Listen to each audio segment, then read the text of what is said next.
এই ভিডিওতে আপনি জানবেন কেন মন্দিরে ঢোকার সময় ঘণ্টা বাজানো হয়, কেন প্রদীপ জ্বালানো হয়, আর কেনই বা মন্ত্র উচ্চারণ করতে হয়। এগুলো শুধু রিচুয়াল নয়, এর পেছনে আছে গভীর বিজ্ঞান, মনস্তত্ত্ব এবং আত্মিক শক্তির জাগরণ। যদি আপনি কখনও ভাবেন এগুলো কি শুধুই কুসংস্কার, তাহলে এই ভিডিও আপনার চেতনার দরজা খুলে দেবে।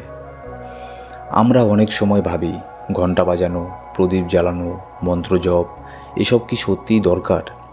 আজকের যুগে তো মন দিয়ে প্রার্থনা করলেই হয়। তাহলে এসব রিচুয়াল চালু কেন আছে হাজার হাজার বছর ধরে? সনাতন ধর্মে একটাও রিচুয়াল এমনি এমনি তৈরি হয়নি।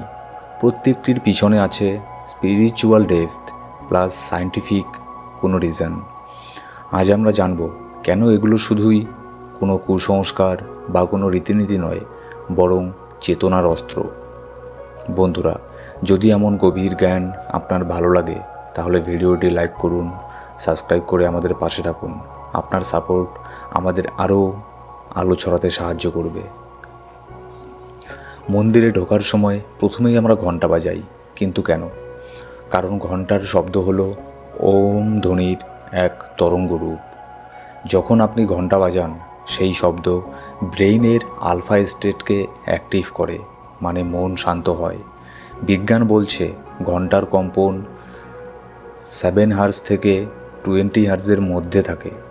এটা আমাদের ব্রেইন ওয়েভসকে মেডিটেটিভ জোনে নিয়ে যায়। আর আধ্যাত্মিকভাবে ঘণ্টা বাজানো মানে, হে প্রভু, আমি এসে গেছি, আমার দেহ ও মন এখন তোমার সম্মুখে প্রস্তুত। এটাকে এক প্রকারে বলা। ঘণ্টার শব্দ বাতাসের দূষণ সরায়, মন থেকে অপ্রয়োজনীয় চিন্তাকে সরায়। এটাই তার শক্তি। মন্দির মানেই প্রদীপের আলো। প্রদীপ জ্বালানো মানে শুধু আলো জ্বালানো নয়, এটা হলো অন্ধকারকে দূরে ঠেলে নিজেকে জাগ্রত করার সংকেত। প্রদীপের আলো দেখলে মন নিজে থেকেই স্থির হয়। আগুনের সামনে দাঁড়ালে এনার্জি ফিল্ড অ্যাক্টিভ হয়। এটা মডার্ন অরা রিসার্চ দিয়েও প্রমাণিত। সনাতন ধর্মে বলা হয় আলো মানে জ্ঞান, আর প্রদীপ মানে সেই জ্ঞানকে জ্বালানো।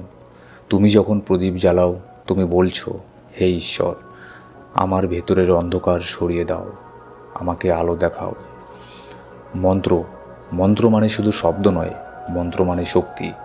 প্রতিটি মন্ত্রের শব্দ এক একটা কম্পন, এক একটা ফ্রিকোয়েন্সি তৈরি করে, যা মন ও শরীরের ভিতর সরাসরি ঢুকে পড়ে।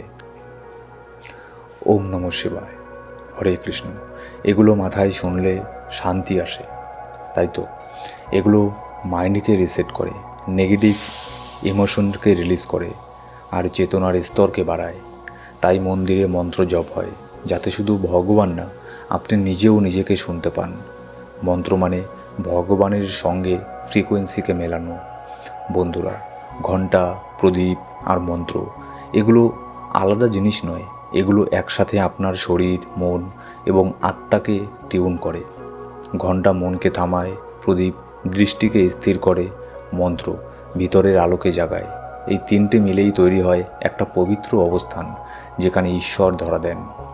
এখন আপনি যদি বলেন আমি তো শুধু মন দিয়ে ভগবানকে স্মরণ করি, কোনো রিচুয়াল মানি না, তাহলে বলবো মন দিয়েই তো করো, কিন্তু মনকে প্রস্তুত করার জন্যই তো এই রিচুয়াল। এগুলো বাইরের থেকে শুরু হলেও শেষ হয় অন্তরের গভীরে। যদি এই ভিডিও আপনাকে কোনো কিছু জানতে সহযোগিতা করে, আপনাকে যদি কোনো আলো দেয়, তাহলে লাইক দিন, কমেন্ট করে আপনার মতামত জানান, আর অবশ্যই সাবস্ক্রাইব করে আমাদের সাথেই থাকুন।